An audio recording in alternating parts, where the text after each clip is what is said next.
people. Actually, they are counting whether you are Ugandan or non-Ugandan. Seeing what's happening in the field from the center. And we are going to develop sufficient capacity to do that. We're also going to increase the highway, the data highway, that will be transmitting the data. I want to say that this time, we are working closely with United Nations systems, and we don't expect to get another heated debate when we publish the census data and the further projections. Because you remember, Excellency, last year we had a very big exchange where World Bank was using some unknown data from UN Development, UN Population Division that we challenged.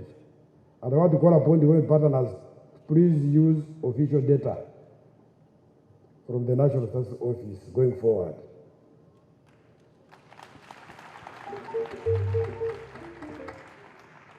So this census is the 11th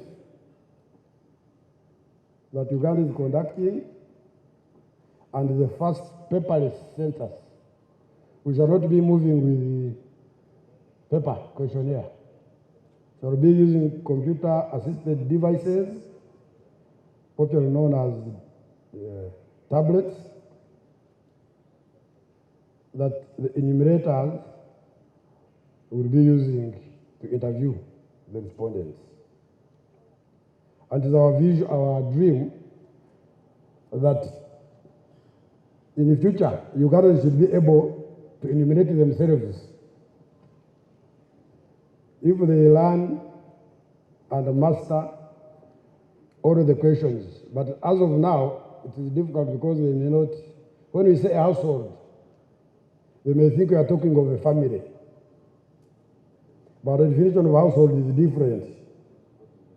And we shall not have enough education programs to ensure that. But maybe I can experiment it with my ministers, cabinet ministers, MPs, and we see whether they can report proper, and the government workers. So this one we have said. This is the third census that's being conducted by Uganda Bureau of Statistics. The first one was in 2002. The second was 2014, and this one. But this one is unique because we have liberalized the census. We are no longer hiding in the statistics offices to do the census alone. We have worked together with other government agencies. You've had the members who are in advisory committee. The notable one is National Identification and Registration Authority, because we know they need the data from statistics to know how many people to register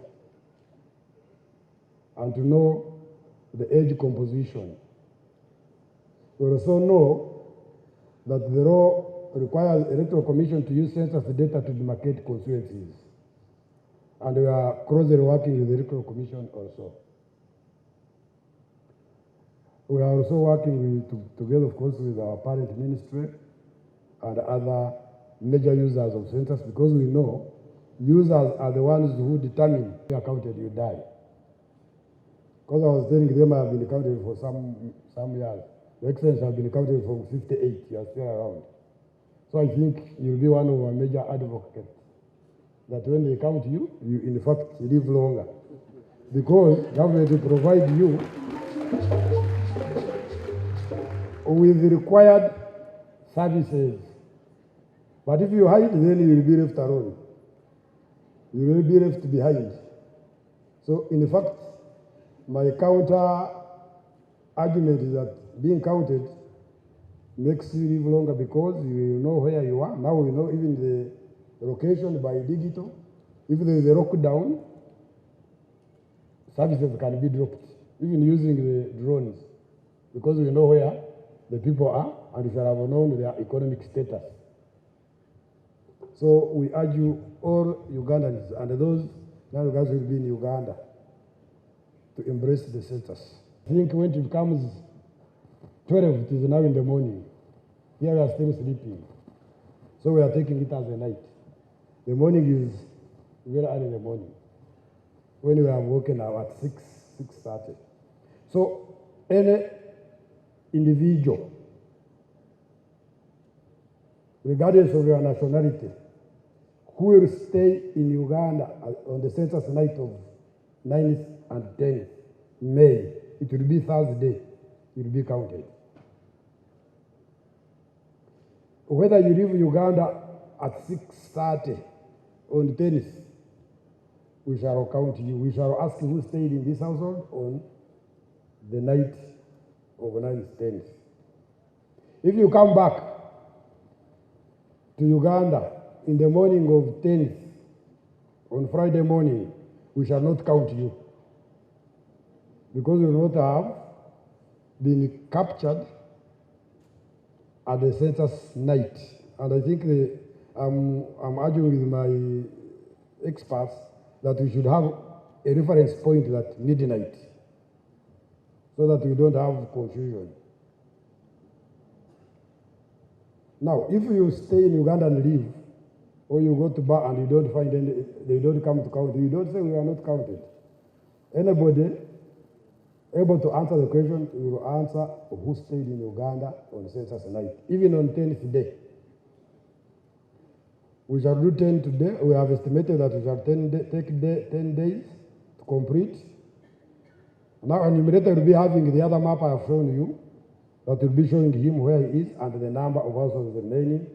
And also, the supervisor will be checking online whether they have completed.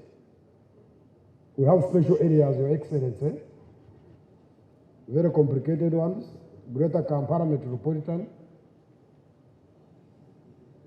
Many people don't stay a night in Kampala, but during the day they are in Kampala, and we have been having problems with the Kampala Authority. So we want to have the questionnaire have inbuilt to those. We shall be capturing those who were in Kampala the previous day prior to census, so that we can produce for them the day population of Kampala. Diplomatic missions, of course, we count them because they are in Uganda that night. Uganda, the diplomatic missions abroad will not be counted, so it compensates. We shall count the refugee settlements. We have been counting them, but this time we want also to get their socio-economic characteristics. Before we are just getting the head count to know how many refugees are here, but we also want to know the characteristics so that we can understand their well-being. Then the floating population. Floating population are these who are not in the house, in the dwelling houses. The drivers in transit. People who are in the bars and the discos, because the Uganda economy thrives at night. They will be counted where they stayed. So let them not say, hey, but they never came to my home. You are counted where you were. Then the institutional population. It is okubala abantu n'ebintu basi si kyekyo kati okwogera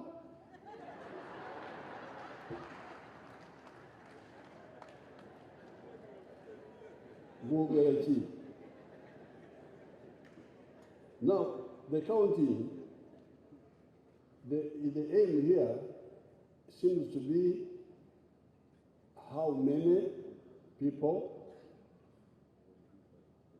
where are they,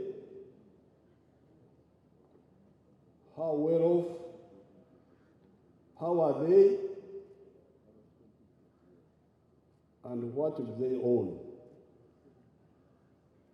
Is that correct? Ebibuuzo bina.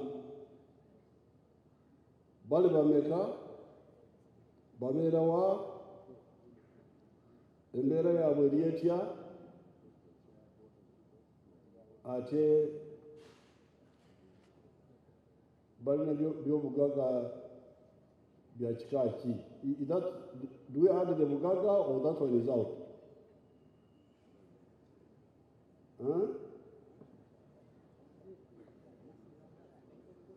So we are talking about the night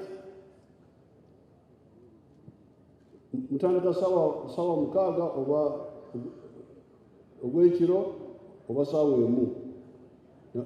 Saawa emu abasinga obungi babeera mu mabaala. Ndowooza mukaaga z'ennungi ezo. So please, let's clear that in the media, clarify it. Because the people you are talking to are really your people here. If you say, omukasheshe, omulinyankole, omukasheshe, kebero byokwezi 10 okwa katano. The Munyankole will know you are talking about 7 o'clock. Because that is the morning. The morning starts at 7 o'clock. Even what you call 6 o'clock, Munyankole don't call it morning. That's Nyekiro. Yeah. Nyekiro, it ends Shahil. Omusheke wajubuta. Omusheke, this is the problem. You stop being other people, be yourselves. Isn't one?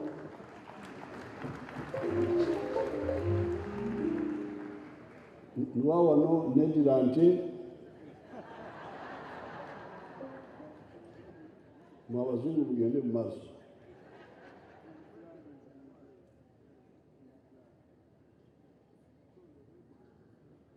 Then, so we are talking about the census will be on the night of the 9th. So Mukiza wants a holiday when now? Akashesheka kukubara or the day before? When you wanted the